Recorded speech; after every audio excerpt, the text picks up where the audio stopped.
Good morning, pilgrims from St. Pierre's Cathedral here in Geneva, Switzerland. It is day one on yet another pilgrimage that's gonna start right now. We're connecting the Via Francigena with the Camino de Santiago following the Via Gebenidiensis. It is day one of 350 kilometers. Today we're only doing about 20. I see my first scallop shell, so let's get this started.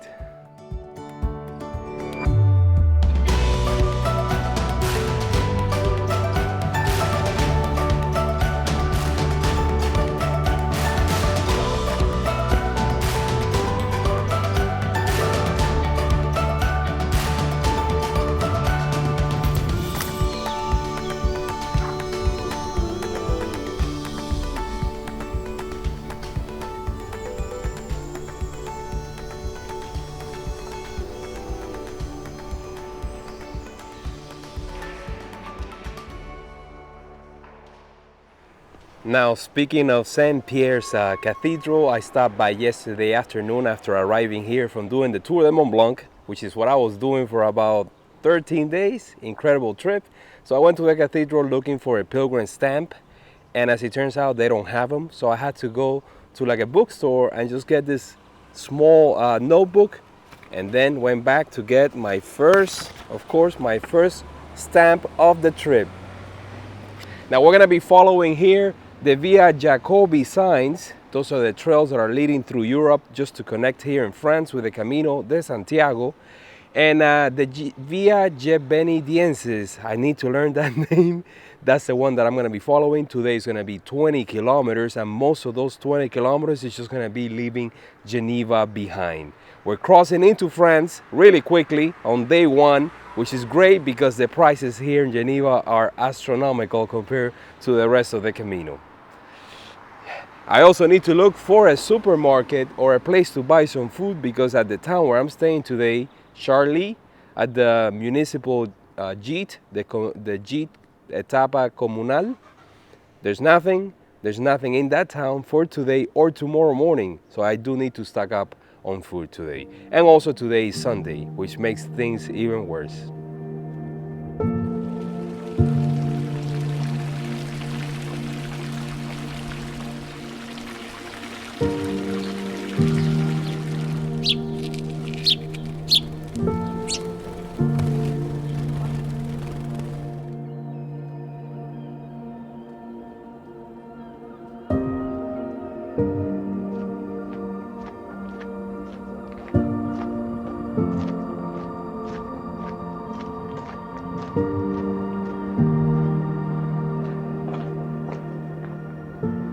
Just about to leave the city of Geneva, and just a quick observation, the signage here is just incredible. It points in both directions at all times at every single city corner. If you're going to Santiago, it says Camino de Santiago. If you're heading the other way, it says Via Jacobi. You can take a train or a metro and leave the suburbs behind, but I wanted to walk the entire trail. And I also stopped really quickly at a bakery, and I got enough supplies maybe for lunch, maybe for dinner tonight. I think tomorrow there's a gas station a few kilometers down the road. That's where I plan to have breakfast. Now here, let me just give you some context. It is July 24th, 2022. We're in the middle of a massive heat wave here in Europe. I mean, if you look up in Google, just type for a heat wave 2022 and you'll see that we're breaking records all over the continent, especially in the UK. And temperatures are supposed to be anywhere between 30 and 40 degrees, which is like high 90s Fahrenheit. So I'm gonna try to leave early in the morning around, I think the sunrise is at 6. Even though I'm doing shorter stages, I mean, I'm doing, I think, below 20 kilometer stages. I'm used to doing anywhere between 30 and 35. That would be the norm. So 20 should be a piece of cake, especially after coming from the Tour de Mont Blanc, where I was doing some hard kilometers there in the mountains. What are my expectations here on this pilgrimage? Well, to be honest with you, I really haven't looked much into it because I was supposed to go today to Corsica and do the GR20. I had to abandon those plans because of the heat weather. Of course, I wasn't gonna be out in the ridges there exposed to the elements. Nah, So I decided to do this instead and finally connect the Via Francigena with the Camino de Santiago. So maybe the Tour de Mont Blanc is gonna ruin the views for me. So we'll see. I'll take it with a grain of salt, open mind. Let's see what this Camino brings. It might just surprise me just like the Via Podienses did.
Well, I definitely left the city behind, walking through first a forest that gave me some protection from the sun.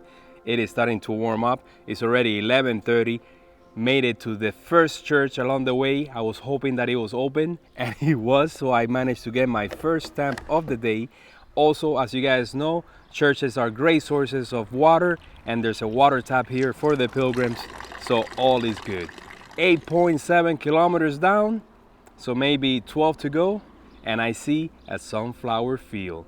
I usually find them when they're about to die or they're just hanging down, facing down, but this one is just perfect. It only took like 10 pilgrimages to find them this way, and I'm gonna go ahead and get a few pictures of it.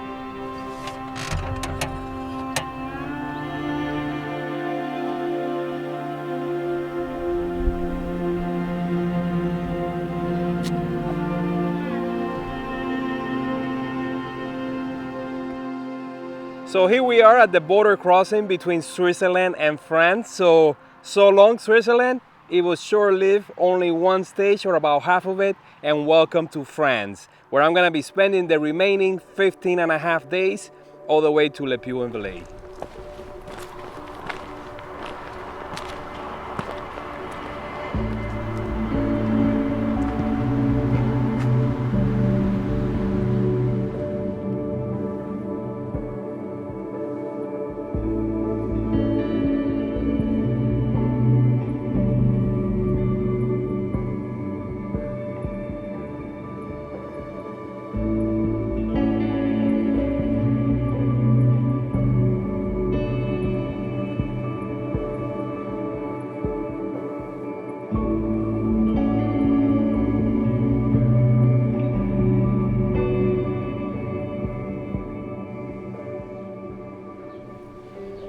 All right, it's 1:30 in the afternoon and the heat is gonna be an issue here. It's already 34 degrees and I'm still like 7 kilometers away from today's destination. Not a single cloud in the sky. And I'm glad that I brought my umbrella, of course. Found this camping ground that has a restaurant, so I'm gonna go ahead and enjoy a Coca-Cola and a Perrier, and I'm gonna check out the menu because I need something to eat. I do have what I bought at the bakery this morning, but I'm probably gonna save that for dinner tonight. And I may just get something here to go as well. Gonna try to keep it short because the hottest part of the day is still ahead, of course.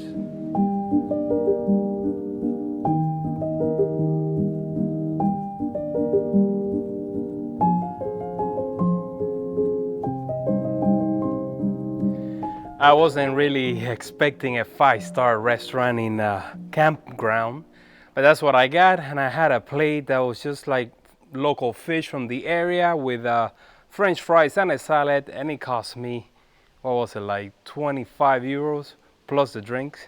And left the town already. It is scorching hot. This is like the Via Francigena all over again. And I came across this little shop right here, which is open. And instead of a stamp, it has like a sticker that you can put on your credential, or in my case, my notebook. And that's what I'm about to do.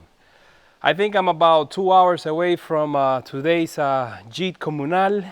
I have enough food to last me for dinner, maybe some leftovers for tomorrow morning.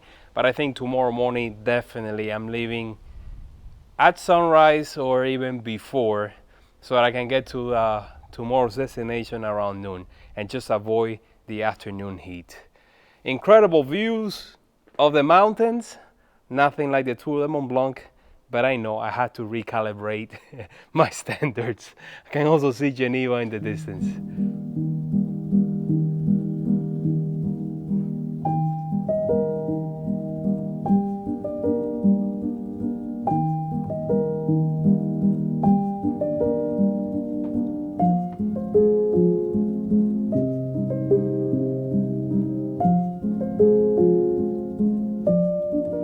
We are definitely off to a great start with plenty of open churches and pilgrim statues.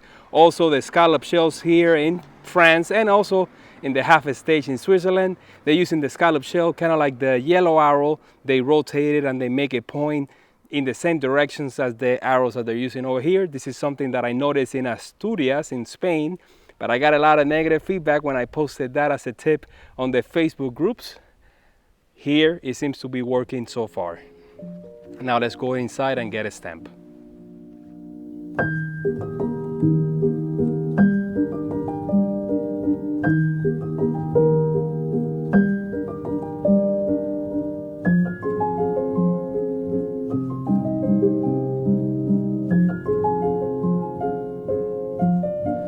My God, guys, so many things happened since the last time I saw you, starting with the fact that today was not a 20-kilometer day.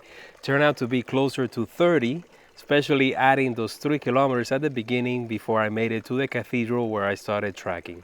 So yes, I was about 6 or 7 kilometers away from here, from the Gite where I'm staying tonight, which is right behind me.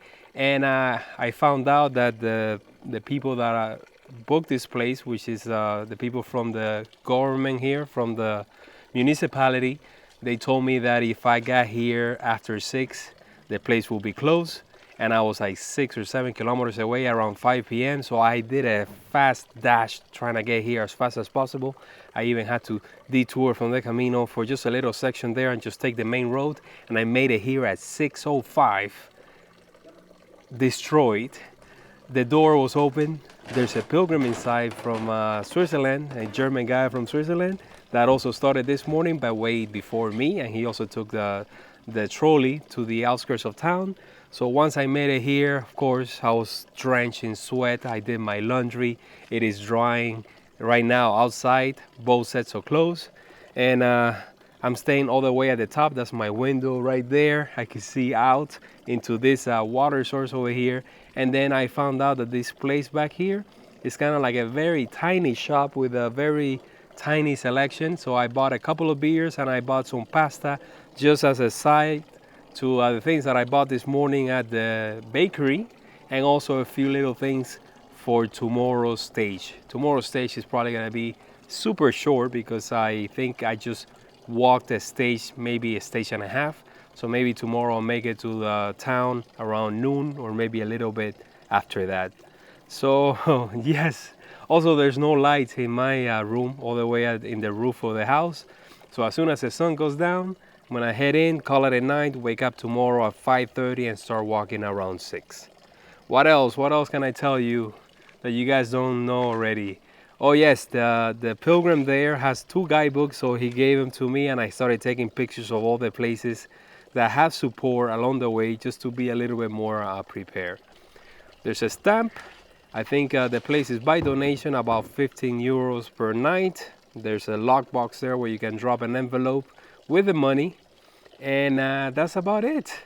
That was day 1 in a nutshell, you might say.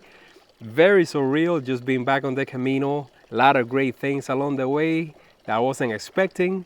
There's so much pilgrim stuff around that you can see, statues, crosses. It just feels like I'm back on the Via Podiensis, which is not far away from here. It actually is the end of this Camino. So I'll see you guys tomorrow, of course, at 6 a.m. I don't know if there's light out. If not, I'll see you, after being walking for like an hour or so.